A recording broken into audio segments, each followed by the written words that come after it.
Assalamualaikum warahmatullahi wabarakatuh.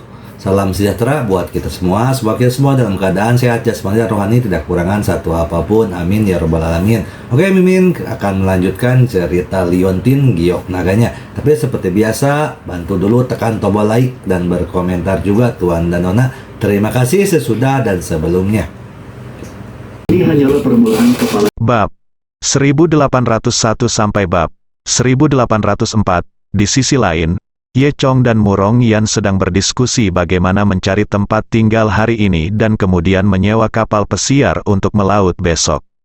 Saat mereka berbicara, pengemis tua sebelumnya muncul di hadapan mereka lagi. Pria tua itu tersenyum pada mereka berdua, mengulurkan telapak tangan hitam legam, dan berkata kepada Ye Chong dan Murong Yan, dua orang yang baik hati, tolong beri saya sejumlah uang. Murong Yan tiba-tiba melihat seorang pria berambut di depan lelaki tua yang bau dan kotor itu memiliki rambut yang tidak terawat, kerutan di sekujur wajahnya, dua gigi hilang di mulutnya, kulitnya gelap, dan sulit membedakan apakah telapak tangannya hitam atau kotor. Butuh beberapa detik baginya untuk menyadari bahwa itu adalah seorang pengemis.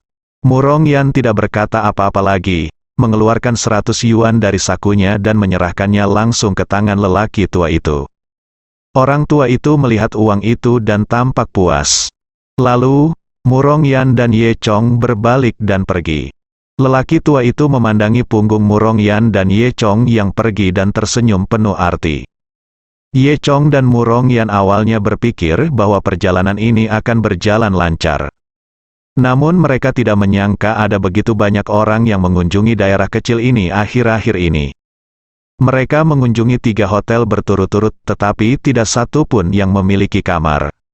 Baru pada rumah keempat, yaitu rumah pertanian, akhirnya saya menemukan sebuah kamar, namun hanya tersisa 1 ruangan. Ye Chong tidak peduli. Murong Yan mengertakkan gigi dan berkata, bagaimana kalau kita pergi ke tempat lain? Pemilik rumah pertanian berkata, terserah Anda, tapi saya dapat memberitahu Anda bahwa 2 hari ini adalah puncak musim turis. Saya yakin selain itu di sini, Anda tidak dapat menemukan kamar lain sama sekali. Ada baiknya menemukannya, setelah beberapa saat, bahkan kamar ini pun akan hilang. Murong Yan memikirkannya dan tidak punya pilihan selain menyewa kamar ini. Pemilik rumah pertanian diam-diam mengedipkan mata pada Ye Chong. Sepertinya dia memamerkan bantuan dewa miliknya. Ye Chong, sebaliknya, memiliki senyum jahat di wajahnya. Murong Yan memutar matanya ke arah Ye Chong. Ye Chong, kenapa kamu tertawa? Wajah tua Ye Chong memerah. Dia dengan cepat menyentuh hidungnya dan berkata, tidak apa-apa, aku menemukan kamarnya. Aku senang. Sudah kubilang, kamu tidak boleh memiliki pemikiran yang tidak pantas, kata Murong Yan. Ye Chong terus berbisik, apa salahku? Lagi pula, bukankah kamu sudah pernah dilihat olehku? Mengapa kamu malu? Murong Yan tersipu, kamu hooligan kecil. Keduanya adalah berisik, dan ketika mereka masuk ke kamar, tiba-tiba 3 orang keluar dari kamar sebelah. Ternyata itu adalah 3 mahasiswi yang saya temui di jalan sebelumnya. Hei, pria tampan, aku tidak menyangka ini akan menjadi suatu kebetulan. Kalian juga tinggal di sini, kata si pirang sambil tersenyum. Ye Chong juga memiliki senyuman di wajahnya. Ya, kamu juga tinggal di sini. Murong Yan mendengus dan berjalan ke dalam rumah sendirian. Gadis pirang itu tersenyum menawan. Hei, pacarmu sepertinya cemburu. Ye Chong berkata sambil tersenyum, benarkah, dia hanya picik dan tidak ingin aku berbicara dengan gadis lain. Murong Yan keluar rumah dengan marah setelah mengatakan ini. Ngomong-ngomong, izinkan saya memperkenalkan diri. Nama saya Qiang Wei, mereka semua memanggil saya Qiang Si, kata gadis pirang itu. Kemudian dia memperkenalkan gadis dengan kain kasa ungu dan gadis dengan bibir merah. Ini Sing Sing. Ini Kiu Kiu. Kami di sini untuk bermain juga. Sebelum dia selesai berbicara, 2 anak laki-laki keluar dari ruangan tempat mereka bertiga. Adalah kedua anak laki-laki ini tinggi dan kuat, tubuh mereka terlihat sangat kuat, dan mereka berpakaian seperti mahasiswa. Salah satu anak laki-laki memeluk Xing Xing dan bertanya pada Qiang Wei di sebelahnya, "Qiang Si, kamu berbicara dengan siapa?" Xing Xing berbalik dan mencium anak laki-laki itu, dan berkata sambil tersenyum, "Ini adalah anak yang ingin dibunuh Qiang Si." Ye Chong terdiam, berpikir bahwa para mahasiswa ini berbicara terlalu tergesa-gesa. Qiang Wei berkata dengan jijik, "Bisakah kamu berhenti menunjukkan kasih sayang di depanku? Ini adalah dua teman baru kita." Qiang Wei hendak memperkenalkan Ye Chong, lalu dia ingat bahwa dia belum mengenal satu sama lain, nama. Ye Chong tersenyum, "Namaku Ye Chong." "Halo, namaku Ma Di." Anak laki-laki yang memegang Xing Xing berkata, "Ini Wang Jingyu, bukankah ini berarti dua teman? Di mana yang lainnya, di kali ini?" Murong Yan menjulurkan kepalanya keluar ruangan. "Ye Chong, kamu sangat suka mengobrol, mengapa tidak bergabung dengan mereka? Aku akan menutup pintu ketika mereka melihat." Murong Yan, baik Ma Di maupun Wang Jingyu sedang berbicara, mata menyala. Murong Yan ini jauh lebih cantik dari pacar mereka, Xing Xing dan Qiu Qiu. Ada juga sedikit kecemburuan di mata Xing Xing dan Qiu Qiu. Qiang Wei tidak peduli, lagi pula kedua orang ini bukanlah pacarnya. "Ini Murong Yan," Ye Chong berkata sambil tersenyum. "Dia orang yang pelit. Mari kita bicarakan nanti. Ayo kembali ke rumah dulu." Setelah mengatakan itu, Ye Chong menutup pintu bersama Murong Yan. Dan kelima mahasiswa itu berbalik dan pergi. Murong Yan cemberut, duduk di tempat tidur, dan berkata, "Ye Chong, lihat, kamu dan orang bernama Qiang Wei itu mengobrol dengan baik. Kenapa kamu tidak pergi ke kamarnya dan tidur?" Ye Chong tersenyum dan berkata, "Apa? Apakah kamu cemburu?" Wajah cantik Murong Yan memerah. "Bah, omong kosong, siapa yang iri padamu? Aku tidak cemburu, tak tahu malu." Murong Yan terungkap, dan dia dengan cepat berpura-pura marah dan menjelaskan. Ye Chong tersenyum dan berkata, "Itu benar, kamu jauh lebih cantik dari mereka. Mengapa kamu marah pada mereka?" Murong Yan kemudian sedikit santai, "Itu hampir sama." Ye Chong berkata, "Berhenti membicarakan hal ini, kita harus menyewa kapal pesiar." Setelah itu, keduanya berkemas dan pergi keluar untuk menyewa kapal pesiar. Hanya ada satu tempat yang menyewakan kapal pesiar di seluruh Kabupaten Feixian. Sesampainya di sana, mereka diberitahu bahwa semua yacht sudah disewakan.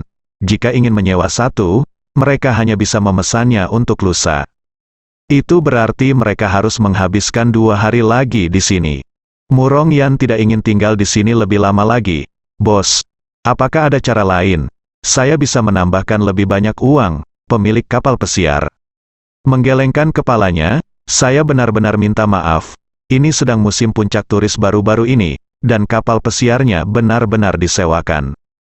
Murong Yan sangat marah sehingga dia bahkan ingin menelepon keluarganya dan meminta mereka membeli kapal pesiar dan mengangkutnya. Saat ini, Qiang Wei dan yang lainnya muncul lagi. "Wow, kebetulan sekali. Apakah kamu di sini juga? Aku bertemu denganmu lagi," kata Qiang Wei sambil melirik. Jika bukan karena kabupaten kecil ini sangat kecil, peluang untuk bertemu satu sama lain sangat tinggi. Ye Chong dan Murong Yan bahkan akan bertanya-tanya apakah pihak lain mengikuti mereka. Qiang Wei berkata, "Saya dengar Anda tidak menyewa kapal pesiar sekarang." Ye Chong mengangguk, "Ya, kapal pesiarnya sudah hilang." Qiang Wei melanjutkan, "Bagaimana kalau ini? Kami memiliki kapal pesiar yang dapat menampung 8 orang. Kami di sana kita hanya berlima sekarang, ditambah kalian berdua, kita ber-7. Bagaimana kalau kita pergi ke laut bersama?" Ye Chong berpikir ini adalah ide bagus dan memandang Murong Yan. Murong Yan bahkan tidak ragu-ragu, "Itu, bagus sekali, terima kasih Qiang Wei." Qiang Wei menatap temannya lagi. Meskipun dua gadis lainnya sedikit tidak senang, mereka tidak berbicara. Adapun Ma Di dan Wang Jingyu, mereka sangat ingin mendapat kesempatan berinteraksi dengan Murong Yan. Tentu saja, mereka setuju dengan suara bulat. Jadi, masalahnya sudah selesai, dan semua orang akan melaut bersama besok pagi. Qiang Wei berkata, "Ngomong-ngomong, kita akan mengadakan pesta api unggun di halaman malam ini. Kamu bisa ikut juga." Ye Chong mengangguk, "Tidak masalah, Murong-yan tidak menyukai kegembiraan pada awalnya. Tapi sejak dia harus naik perahu pihak lain besok, tidak mudah baginya untuk menolak. Ye Chong berkata, "Ayo lakukan ini. Kami akan naik perahumu besok, dan kami akan mentraktirmu makanan ini hari ini." Qiang Wei tersenyum dan berkata dengan tatapan genit, "Aku tidak menyangka kamu akan cukup murah hati, pria tampan." Kemudian, semua orang meninggalkan tempat mereka menyewa kapal pesiar tersebut. Mereka pergi ke pusat perbelanjaan terdekat dan membeli berbagai bahan barbeque, serta daging sapi, daging kambing, makanan laut, dan produk lainnya. Meski berada di pinggir pantai, namun harga seafood di sini tidak murah sama sekali. Bagaimanapun, ini adalah kota wisata, dan harganya beberapa kali lebih mahal dibandingkan tempat lain. Tentu saja kualitas di sini juga bagus. Ada juga beberapa makhluk aneh dari laut dalam dengan daging yang enak dan harga yang nyaris melambung tinggi. Namun, Ye Chong membeli semua ini tanpa ragu-ragu. Qiang Wei, Xing Xing dan lainnya terkejut saat melihat sumber keuangan Ye Chong. Ma Di dan Wang Jingyu sedikit kecewa, meskipun mereka merasa tidak lebih jelek dari Ye Chong, sumber keuangan mereka tidak sebaik Ye Chong. Karena alasan ini saja, mereka tidak akan mampu bersaing dengan Ye Chong untuk mendapatkan Murong-yan. Tampaknya masih terlalu sulit untuk memenangkan hati seorang wanita cantik. Dan Qiang Wei tidak menyangka bahwa Ye Chong, yang mengenakan pakaian biasa dan terlihat biasa saja, bisa menjadi begitu kaya. Dia juga menganggap hubungan Ye Chong sebelumnya lucu. Namun, sekarang dia sangat menginginkan Diao Ye Chong. Meski di samping Ye Chong, ada seorang wanita yang lebih cantik darinya. Namun, Qiang Wei tidak berkecil hati. Dia berpikir bahwa dia lebih baik dalam berdandan, lebih berpikiran terbuka, dan lebih memahami hati pria. Oleh karena itu, dia belum tentu kalah. Lagi pula banyak sekali pria berprestasi yang akhirnya menikah dengan wanita jelek. Setelah semua orang selesai berbelanja, mereka membawa tas besar dan kecil dan kembali ke rumah pertanian dengan pikiran mereka sendiri. Salah satu keuntungan dari rumah pertanian adalah relatif terbuka. Di lantai bawah terdapat halaman rumah pertanian sendiri, tempat Anda bisa mengadakan pesta api unggun, barbecue, del. Malam itu, semua orang menyalakan api unggun dan memanggang serta mengobrol di sekitar api unggun. Kami semua adalah anak muda, dengan makanan sebagai pengikatnya, dan percakapan pun segera menjadi hidup. Qiang Wei memberitahu Ye Chong bahwa ternyata mereka berlima adalah mahasiswa Universitas Mingnan dan akan lulus tahun depan. Ayo keluar dan bersenang-senang bersama selagi kita punya waktu. Lalu, Qiang Wei bertanya pada Ye Chong, bagaimana mereka sampai di sini? Ye Chong berkata dengan acuh tak acuh, "Saya hanya mendengar bahwa laut di sini sangat indah, jadi pacar saya dan saya sudah lama berencana pergi ke laut untuk melihatnya." Setelah mengatakan itu, Ye Chong memeluk Murong-yan. Murong-yan ingin berjuang, tetapi di depan orang-orang ini, dia tidak bisa mendorong Ye Chong menjauh. Lagi pula, dia harus bekerja sama dengan kebohongan Ye Chong. Dia tidak punya pilihan selain dimanfaatkan oleh Ye Chong. Murong-yan sangat marah hingga wajahnya memerah. Tapi dia tidak punya pilihan selain mencubit Ye Chong secara diam-diam. Ye Chong kesakitan dan segera melepaskan Murong-yan. Kemudian, Ma Di bertanya, wilayah laut mana yang akan kamu tuju saat melaut? Ye Chong tidak tahu bagaimana menjawab pertanyaan ini. Karena Dewi Musim Semi hanya menyuruh Ye Chong pergi ke laut, tapi tidak memberitahunya wilayah laut mana yang ingin dia tuju. Ye Chong menggelengkan kepalanya dan berkata, "Kami belum memikirkannya. Kami akan membawanya kemanapun kami pergi." Ini sebenarnya kebenarannya, Ma Di berkata, "Baiklah. Kalau begitu kalian semua ikut dengan kami dan mari menjelajahi laut yang gelap." Laut yang gelap? Ye Chong bertanya dengan rasa ingin tahu. "Iya, Ma Di secara misterius berbicara tentang legenda di sini. Ternyata setelah melaut dari pelabuhan Kabupaten Fei, akan terdapat beberapa wilayah laut menurut arah yang berbeda-beda. Setiap wilayah laut adalah tujuan yang bagus dengan pemandangan yang bagus. Beberapa kawasan laut memiliki pemandangan yang indah, dan beberapa kawasan laut cocok untuk rekreasi. Dan salah satu yang paling misterius disebut Laut Gelap. Ada legenda tentang Laut Hitam, legenda mengatakan ada kapal pesiar yang menakutkan di laut yang gelap. Kapal pesiar yang menakutkan ini tenggelam di lautan 100 tahun yang lalu. Kemudian jiwa kapal pesiar ini telah melayang di laut itu. Jika seseorang tidak berhati-hati dan naik ke kapal pesiar, dia tidak akan pernah turun lagi. Setiap tahun, banyak pecinta petualangan yang pergi menjelajahi laut yang gelap. Namun, sepertinya belum ada yang pernah menjumpai kapal pesiar horor tersebut. Tentu saja, beberapa orang mungkin pernah bertemu dengannya, tetapi mereka tidak pernah kembali. Legenda ini tidak dianggap serius oleh semua orang. Mereka hanya mengira itu dibuat oleh penduduk setempat untuk menarik pelanggan. Namun, masih sangat menarik untuk dijelajahi dan dijelajahi laut yang gelap. Mendengar ini, Ye Chong pun menjadi tertarik. Dia tidak berpikir ini tidak berdasar, dan dia juga merasa bahwa itu mungkin ada hubungannya dengan reruntuhan dewa musim semi. Saat semua orang sedang mengobrol, 3 pria kuat tiba-tiba masuk. Ketiga orang kuat ini berpenampilan seperti pelaut yang terombang-ambing di laut sepanjang tahun, semuanya sangat kuat. Saudaraku, ini gadis ini, aku telah memperhatikannya sore ini. Hei! Dia memang tinggal di sini, seorang pria kuat menunjuk ke arah Murong Yan dan berkata.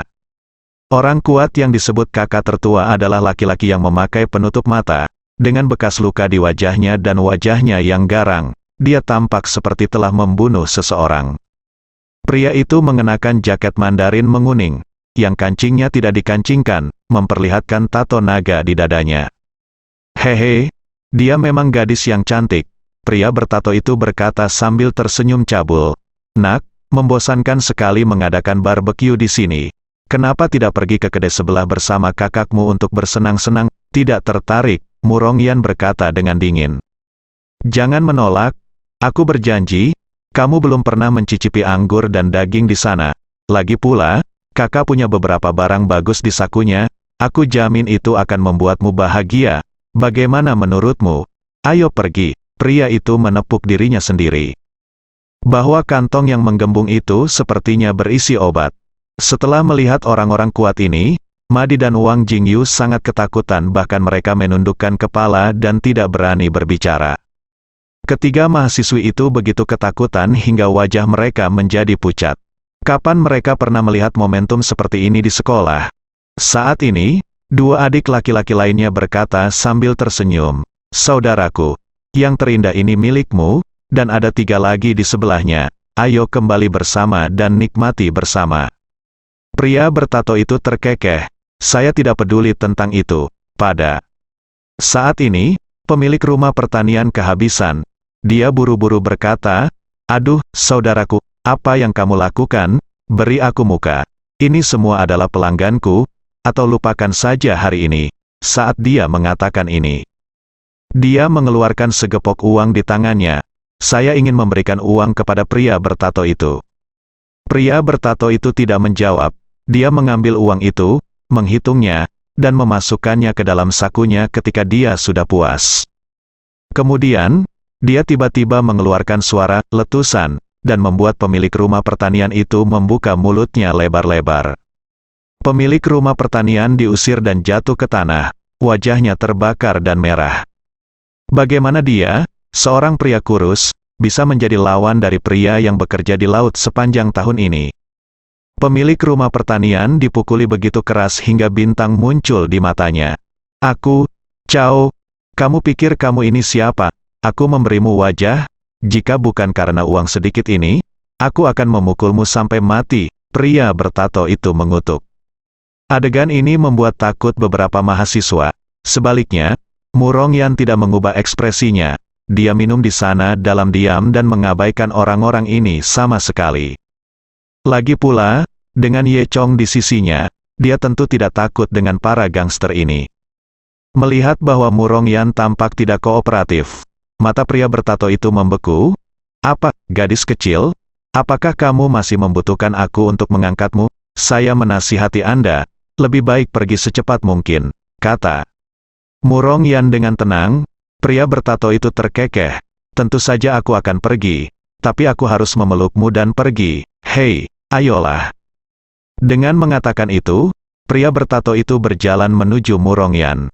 Pada saat ini, Ye Chong dengan lembut meletakkan gelas anggurnya dan berdiri. Kamu harus mendengarkan dia dan pergi sekarang.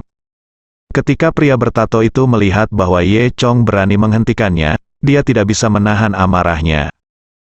Aku Cao, nak, apa yang kamu lakukan sambil berdiri? Apakah kamu ingin ikut campur dalam urusan orang lain? Apa kamu tidak melihat apa yang terjadi pada lelaki tua itu tadi? Itu hanya kamu. Aku bisa menamparnya sampai mati. Apakah kamu percaya atau tidak? Ye Chong melihat tubuhnya naik. Dia masih relatif kurus, tidak bisa dibandingkan dengan orang-orang kuat yang sekuat gunung. Namun, penampilan tidak berarti apa-apa. Kekuatan Ye Chong bukanlah sesuatu yang dapat mereka tanggung. Apakah kamu belum berangkat? Tidak ada kemungkinan, kata Ye Chong. Pria bertato itu mengutuk, nak, apa-apaan ini? Kamu sedang mencari kematian.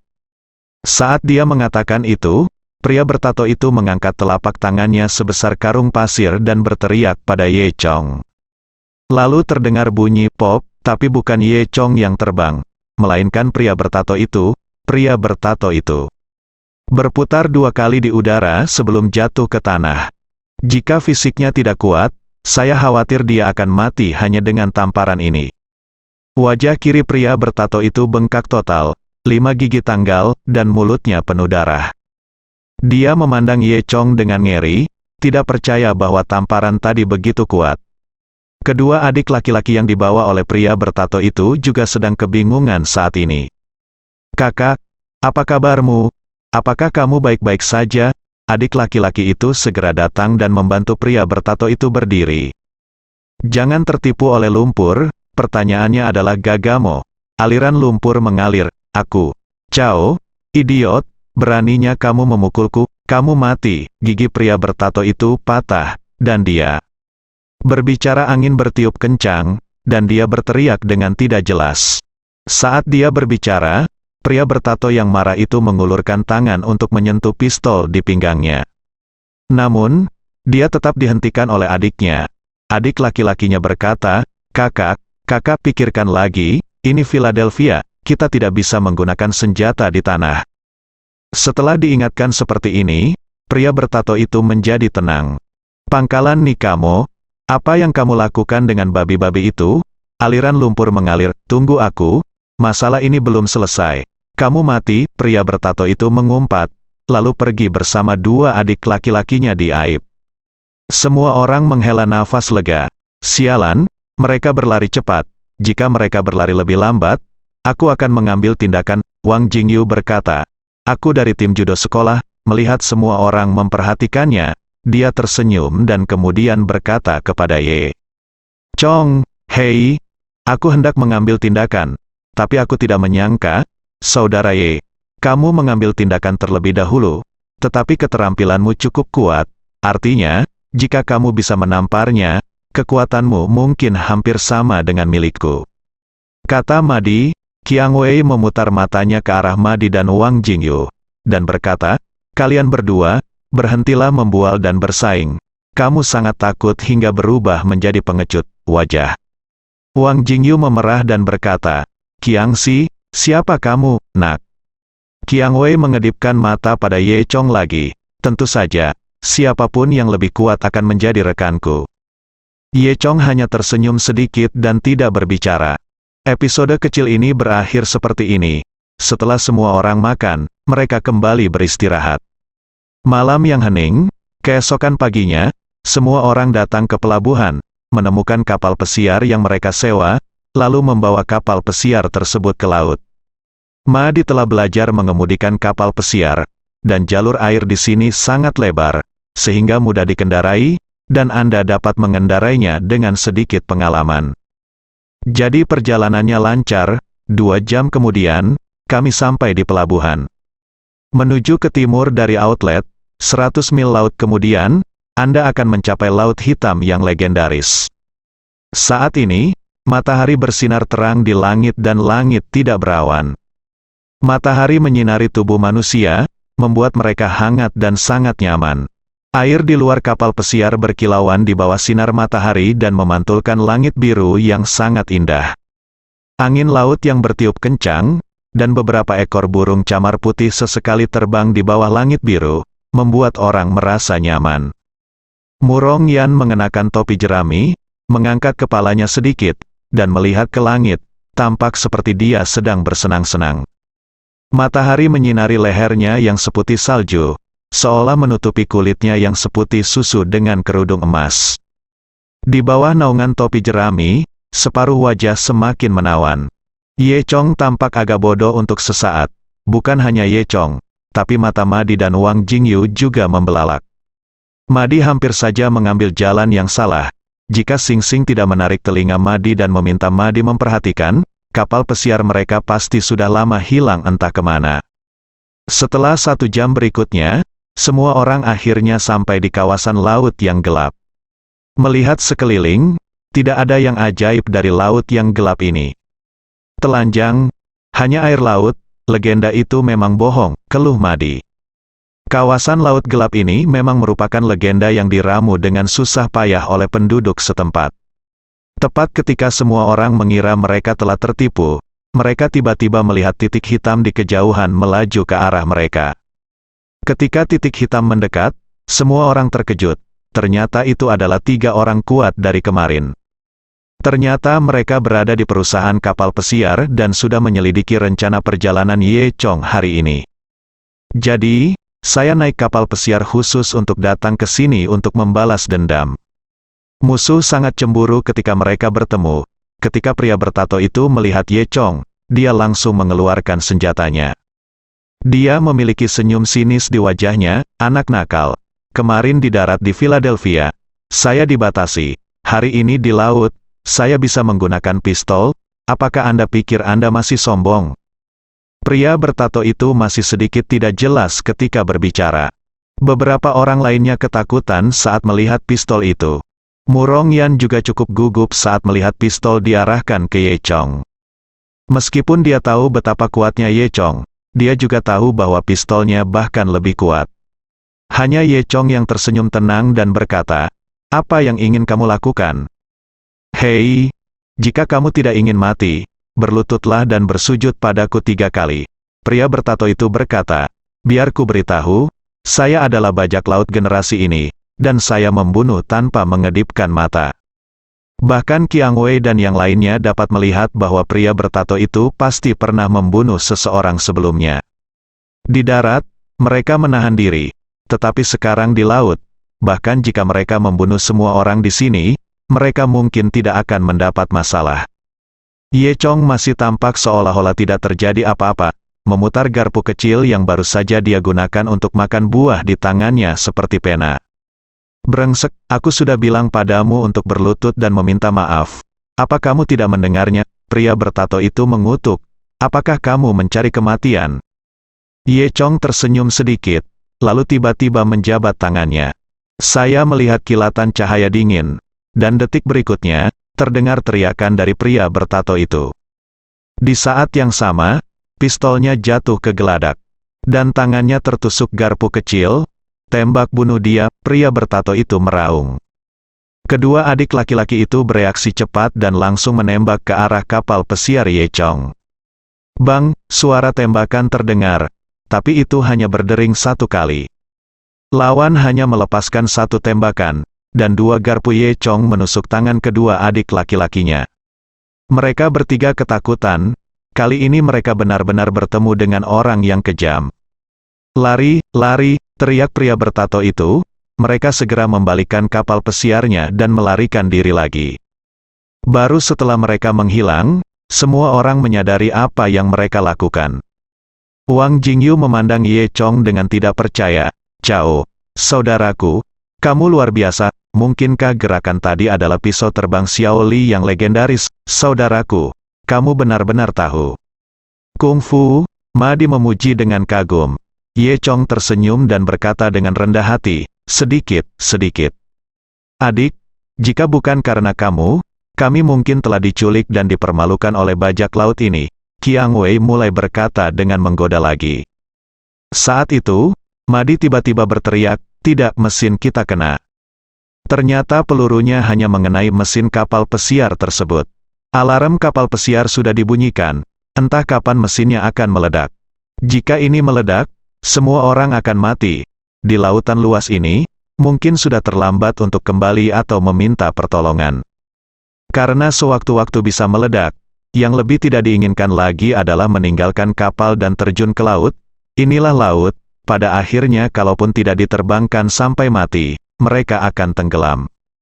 Semua orang panik di kapal pesiar, bau terbakar yang sangat tidak menyenangkan terdengar, dan aliran asap hitam juga terus-menerus keluar. Situasinya semakin kritis, kita semua akan mati di sini. Apa yang harus kita lakukan? Apa yang harus kita lakukan? Qiu hampir menangis. Tentu saja, Ye Chong bisa melarikan diri. Bahkan jika kapal pesiarnya meledak, dia masih bisa menahan Murong Yan, berjalan melintasi laut, dan kembali ke tanah. Tapi Ye Chong tidak bisa melakukan apapun untuk menyelamatkan orang lain. Pada saat ini, Qiu tiba-tiba berteriak, "Oh, lihat, apa itu?" Semua orang melihat ke arah jari Qiu dan melihat sebuah kapal pesiar hitam besar. Itu berhenti tidak jauh dari mereka. Mereka baru saja mengingat dengan jelas bahwa tidak ada apapun di seluruh permukaan laut sejauh yang bisa dilihat dengan mata telanjang. Mengapa kapal pesiar tiba-tiba muncul sekarang? Permukaan kapal pesiar ditutupi karat hitam, dan terdapat berbagai parasit seperti teritip di atasnya. Rasanya seperti sudah diam di dalam air selama bertahun-tahun dan tiba-tiba muncul ke permukaan. Meski seluruh kapal pesiar terkena sinar matahari, namun tetap memberikan perasaan suram dan menakutkan bagi orang-orang. Saat ini, semua orang punya ide di benak mereka, kapal pesiar horor. Apakah legenda itu benar? Kalau begitu, kita mau naik, tanya Madi gugup. Jika mereka tidak naik ke kapal, menunggu kapal pesiarnya meledak, mereka pasti akan mati. Namun menurut legenda, tidak ada seorang pun yang memanjatnya selamat. Ayo naik ke sana, masih ada peluang untuk bertahan hidup. Saya tidak percaya, legenda itu benar-benar jahat, dan apa yang menakutkan dari kapal pesiar yang mati, kata Wang Jingyu. Jelas nadanya tidak seberani yang dia katakan. Iya, dalam kasus terburuk, kami akan tetap berada di dek kapal pesiar, lalu menelepon dan menunggu penyelamatan. Saat penyelamatan datang, kami akan turun, kata Qiu. Murong Yan memandang Ye Chong. Ye Chong tidak berbicara, dia tenggelam dalam pikirannya. Dia tiba-tiba teringat apa yang dikatakan Dewi Musim Semi. Jika kamu ingin memasuki reruntuhan Dewa Musim Semi, kamu harus mengalami kematian terlebih dahulu. Sekarang kapal pesiar mereka akan meledak, dan mereka semua harus mati. Nampaknya kapal pesiar menakutkan ini hanya akan muncul saat berada dalam bahaya maut. Oleh karena itu, kapal pesiar yang menakutkan ini pasti memiliki hubungan yang erat dengan reruntuhan Dewa Musim Semi.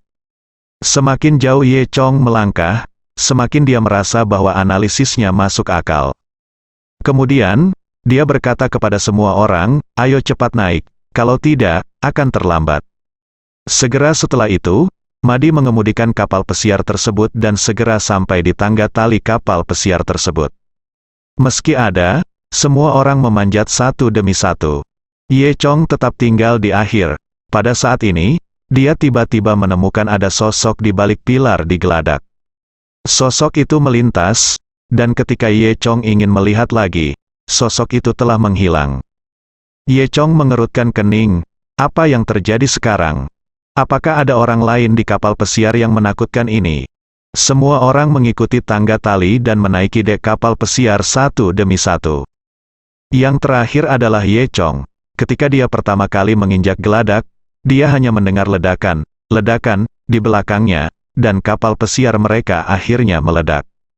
Gelombang udara yang sangat besar menyebabkan percikan air yang besar, yang membasahi beberapa orang.